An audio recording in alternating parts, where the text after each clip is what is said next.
Bismillahirrahmanirrahim. Assalamualaikum warahmatullahi wabarakatuh. Selamat pagi anak-anak. Kembali lagi bersama Ibu di pelajaran Bahasa Indonesia Bahasa Kita. Untuk pertemuan kedua, materi yang dibahas masih tentang berita dengan submateri yang berbeda, yaitu meringkas dan menyimpulkan berita. Nah, bisa kalian lihat, di sini ada poin ringkasan, ada poin simpulan berita, kemudian tanggapan terhadap berita. Kita bahas satu-satu ya. Langkah-langkah meringkas teks berita. Ketika kalian diminta meringkas teks berita, kalian harus memperhatikan 3 langkah. Pertama, mendengarkan atau membaca teks berita dengan saksama. Kedua, mencatat pokok-pokok atau unsur-unsur berita.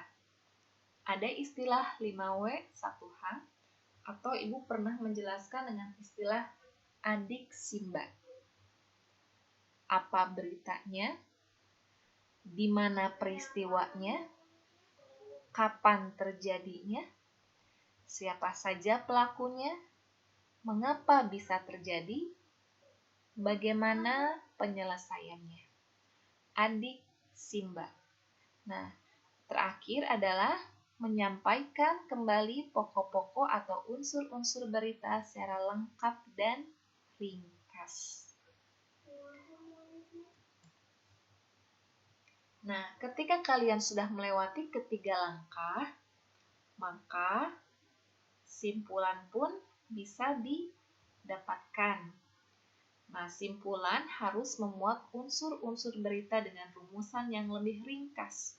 Ketika kalian melihat sebuah berita yang banyak, misalnya di koran ya, kalian melihat atau membaca berita yang begitu panjang, ketika diminta menyimpulkan, kalian tidak perlu memaparkannya sepanjang itu lagi.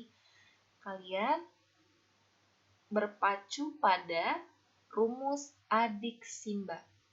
Apa, di mana, kapan, siapa, mengapa, bagaimana. Di sini ada contoh penyimpulan berita. Berita pertama, berita tersebut menyampaikan informasi tentang padatnya pelabuhan Merak oleh truk-truk pengangkut barang non-sembako pada 10 hari menjelang Lebaran. Ada kata kunci di sini. Berita tersebut menyampaikan informasi. Nah, biasanya kalimat-kalimat tersebut digunakan ketika menyimpulkan sebuah teks ya. Di sini teks berita. Contoh kedua, berita tersebut menginformasikan pengenalan Pusat Kebudayaan Amerika Serikat di Indonesia oleh Kedutaan Besar Amerika Serikat.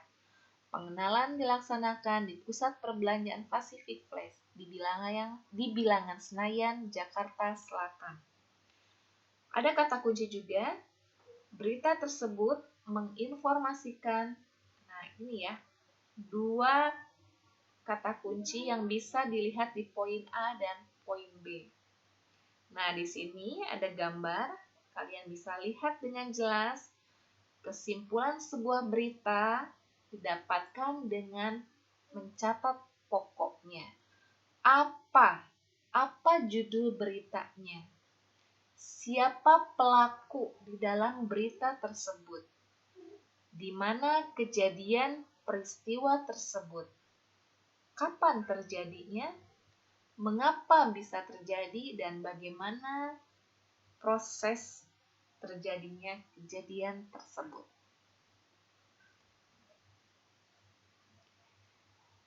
Untuk poin kedua, yaitu tentang tanggapan terhadap berita. Aspek tanggapan bisa dilihat di bagan, dibagi menjadi 2 macam, berdasarkan isi atau struktur berita, kedua berdasarkan bahasa berita. Untuk isi atau struktur berita, terlihat ada cabangnya lagi, kalian memfokuskan pada kebenaran berita yang disampaikan, kelengkapan berita. Kelengkapan di sini bisa berpatokan kepada unsur adiksimba. Apakah apanya ada, di mananya ada, kapannya ada, siapa, mengapa, bagaimana, apakah lengkap atau tidak. Itu bisa menjadi poin yang dikomentari ketika menanggapi berita dari segi struktur. Untuk bahasa berita, biasanya fokus kepada penggunaan kalimat. Apakah kalimat yang digunakan efektif? Atau kalimat yang digunakan tidak ambigu. Ambigu itu berarti tidak memunculkan penafsiran yang bermacam-macam. Kemudian pilihan katanya atau nama lainnya adalah diksi.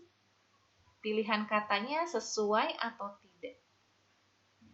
Penulisannya bisa, misalnya ketika menulis aktif, berarti dilihat aktif itu menggunakan F ya, aktif, bukan menggunakan V. Jadi bisa dilihat juga dari segi penulisan kata. Nah, di sini ada contoh tanggapan terhadap berita. A, B, C. Contoh pertama, saya kira informasi yang disampaikan berita itu cukup akurat karena isinya tidak jauh berbeda dengan informasi-informasi yang disampaikan sumber berita lain.